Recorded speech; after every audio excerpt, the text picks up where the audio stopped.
Vamos a hablar con el tema el poder de un Dios creativo, o el poder creador de Dios. Y mientras analizaba en este texto bíblico, oraba al Señor para que me dirigiera sobre lo que Él entendía que sería lo mejor que pudiéramos hablar en esta mañana o este mediodía.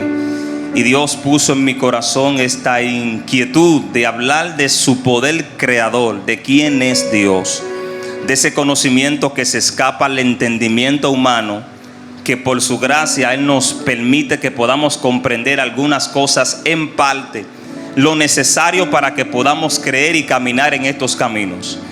Y donde yo le acabo de leer, nos habla de los orígenes de los cielos y de la tierra. Es un texto muy conocido, o es el más conocido de todo el libro de Génesis. En el principio creó Dios los cielos y la tierra.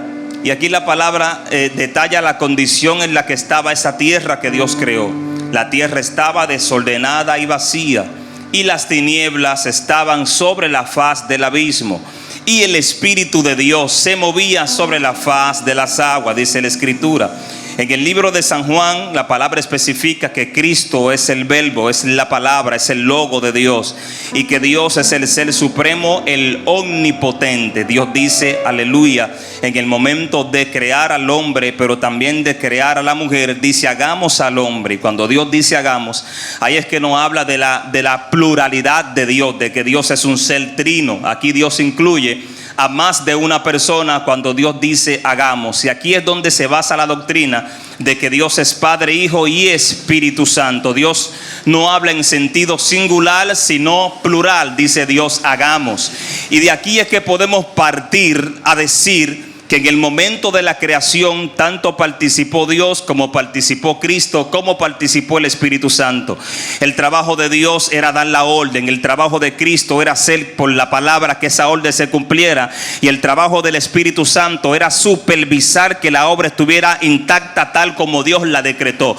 Por eso la Escritura dice que dijo Dios sea la luz, y fue la luz. Cuando Dios dice sea la luz, Dios confiesa la palabra y entra Cristo en acción según el libro de San Juan, porque Cristo es la palabra, y empieza a materializar todo lo que salía de la boca de Dios. Y dice la Escritura que vio Dios que era bueno. Dios entra al razonamiento de que lo que Él había creado estaba perfeccionado o era perfecto. Pero ¿por qué Dios entra en ese razonamiento? Porque el Espíritu Santo, que era quien se movía o supervisaba la obra, le daba el informe a Dios de que lo que Él había dicho había sido formado con los caracteres que Él había indicado. ¿Cuánto bendicen en nombre del Señor? Y ese poder creativo le dio vida y existencia a todo lo que nosotros podemos ver o tocar. Gloria a Dios. Y esto nos habla del poder maravilloso que tiene nuestro Dios. Pero lo que más me sorprende es que este Dios en un tiempo decide entrar en un cuerpo humano, aleluya, con nombre llamado Cristo. Y este Cristo, dice el libro de Tesalonicense y también Colosense, que en Cristo habitó toda la plenitud de la deidad. Cuando la palabra especifica que dentro del cuerpo de Cristo Jesús habitaba la plenitud de la deidad, la deidad es la Trinidad o el triunvirato, Dios Padre, Dios Hijo y Dios Espíritu Santo. En la persona exclusiva de Cristo Jesús estaba el poder del Dios que creó los cielos y la tierra, pero también estaba el poder del Espíritu Santo que estaba supervisando la obra que Dios estaba creando. Por eso es que usted nota que cuando Cristo se paseaba por la tierra, muchas personas se le acercaban, y sin importar la enfermedad que el cuerpo de esa persona tenía, porque la enfermedad destruye el cuerpo del hombre, destruye la imagen del hombre, destruye la composición de Dios en el hombre. Y por eso Cristo se paseaba en la tierra, específicamente en Jerusalén, en Israel, y todas las personas que habían sido descompuestas por el pecado y por las enfermedades, en el momento que Cristo lo tocaba, la Biblia dice que su cuerpo volvía a su estado original, porque Cristo portaba el poder creativo de su Padre. El poder creador de Cristo o de Dios estaba en la persona de Cristo Jesús. Por eso es que en una ocasión los discípulos están con Cristo y están en medio de una barca, y la escritura especifica que Cristo le dice a los discípulos en el libro de Marcos: móntense en la barca y pasen a la otra ribera. Y mientras los discípulos entran en la barca, obedeciendo la palabra que Cristo había dicho, porque ellos no se habían montado en la barca por sus propios ideales, lo habían hecho por la orden que Cristo le había dado, y se habían montado en la barca e intentaron cruzar a la otra ribera como la orden le fue dada. Pero la escritura especifica que en medio de la mar se levanta una gran tormenta, gloria a Dios, y en medio de esta tormenta los discípulos empiezan a gritar y empiezan a llorar y empiezan a gemir porque pensaban que iban a morir. Cuando usted se ve al borde de la muerte, es cuando usted piensa que todo se acabó, cuando se acaba la fe, cuando se acaba la esperanza, cuando usted piensa que todo llegó hasta ahí. Así estaban los discípulos, estaban clamándole a Dios,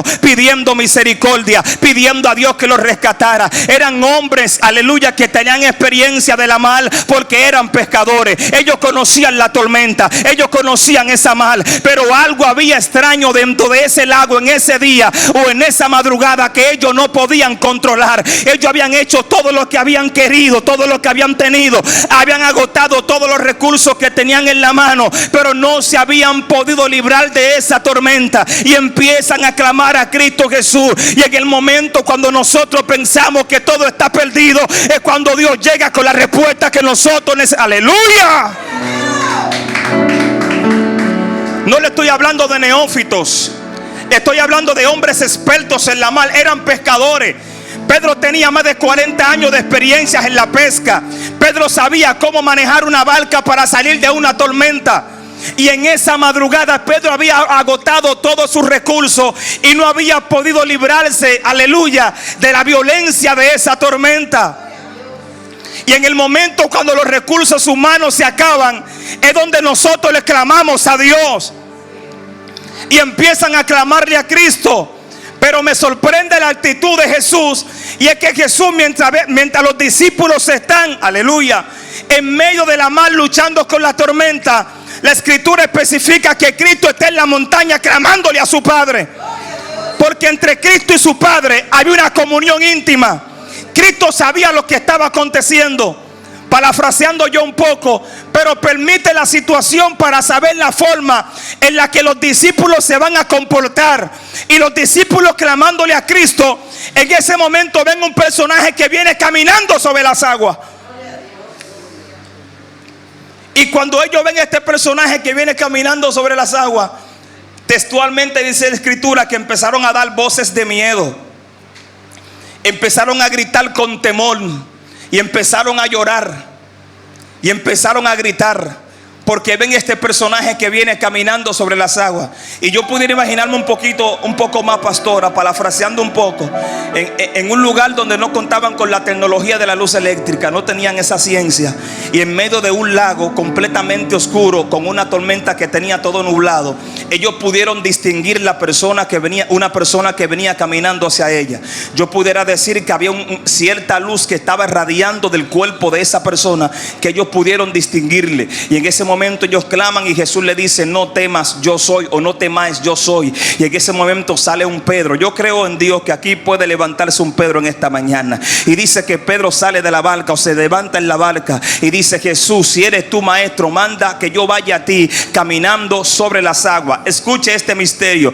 Pedro lo que le está diciendo a Cristo: que la orden no salga de mi corazón, que la orden salga de tu boca. Si eres tú, manda que yo vaya hacia ti caminando sobre las aguas. Pedro lo que le está diciendo: yo voy a caminar sobre las aguas, pero no va a ser por mi teología, va a ser por la orden que tú le vas a dar a través de esa palabra. Y dice la escritura que Jesús le dice a Pedro: ven hacia mí. Y dice la escritura que Pedro se lanza de la barca, y cuando Pedro se lanza de la barca, va caminando hacia Cristo. Pero Pedro está mirando a Jesús, sus ojos están puestos en la roca, están enfocados en el omnipotente. Pero cuando Pedro empieza a ver la tormenta, cómo las olas cruzan a su lado, cómo las cruzan posan a su frente. Dice la escritura que Pedro le quita la vista a Cristo y se la pone a la tormenta. Cuando Pedro le quita la vista a Cristo y se la pone a la tormenta, dice la escritura que en ese mismo momento Pedro comienza a hundirse, porque se desenfocó de... Aleluya. Alguien puede decir gloria a Dios conmigo. Aleluya.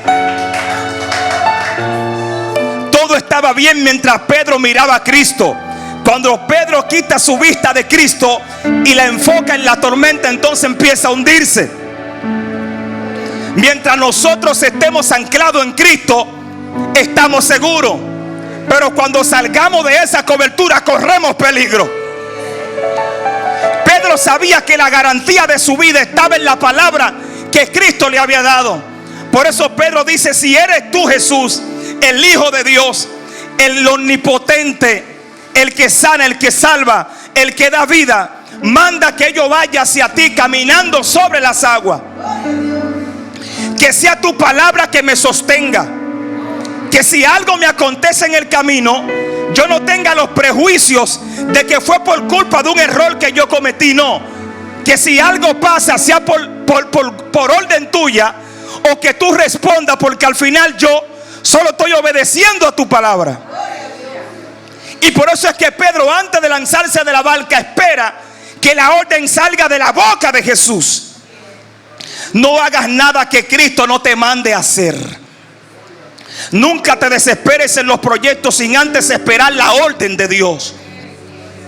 Pero a pesar de que Dios le da la palabra, Pedro se lanza.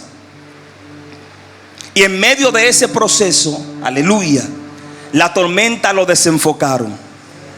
La tormenta provocó que él quitara la vista de la persona de Cristo Jesús. Y en ese momento Pedro empieza a hundirse. Y Pedro sabía en su desesperación que en medio de esa tormenta había un 98% de probabilidad de que él muriera. Él sabía que no iba a salir vivo de esa tormenta. Y empieza a hundirse. En ese momento empieza a decir: Señor, sálvame que perezco.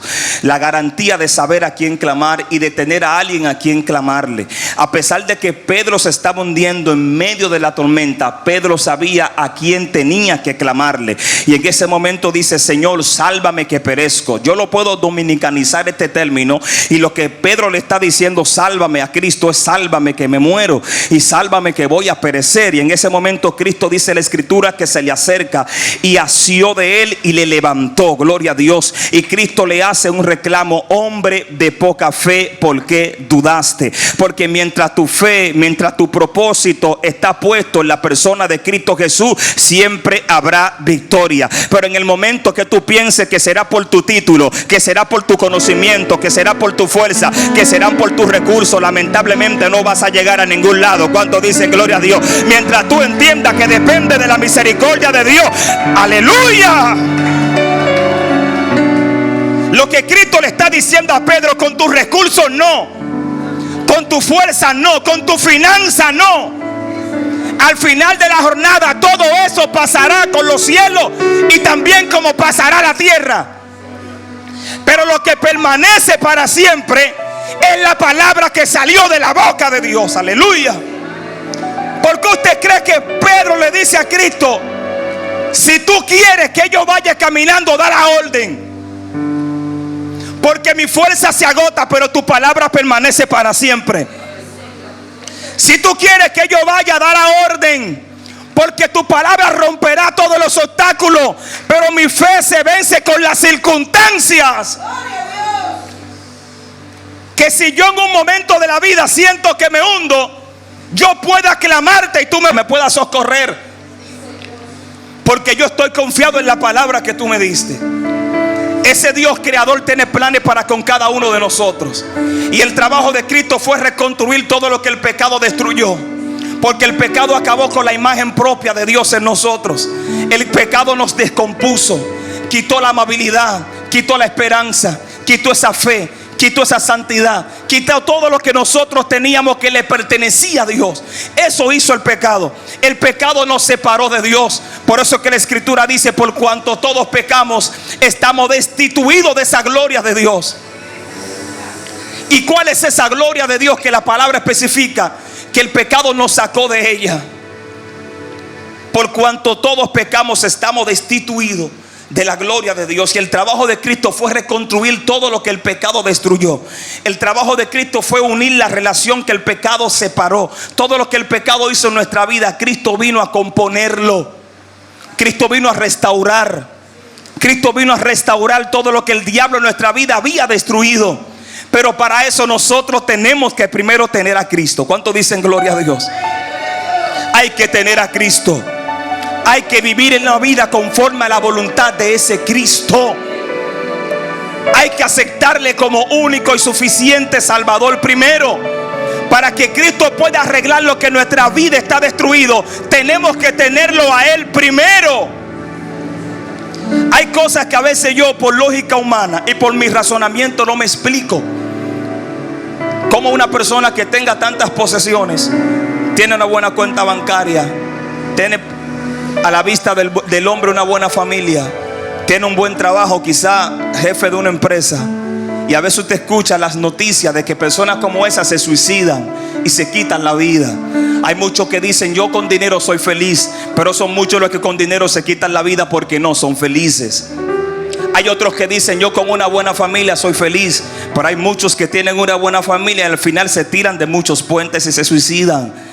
Y usted nos explica cómo pasa esto. Porque los bienes materiales nunca van a poder llenar el espacio que hay en nosotros, que solo Cristo puede llenarlo. Hay algo en nuestra vida que solo la persona de Cristo puede llenarlo, puede saciarlo. Usted puede conseguir y lograr todo lo que en la vida usted se proponga, pero al final, si Cristo no está como cabeza en esa barca, usted irá al fracaso. Gloria a Dios para siempre. Necesitamos la persona de Cristo Jesús en nuestra vida. Y ese poder creador de Dios entonces empezará a trabajar a nuestro favor.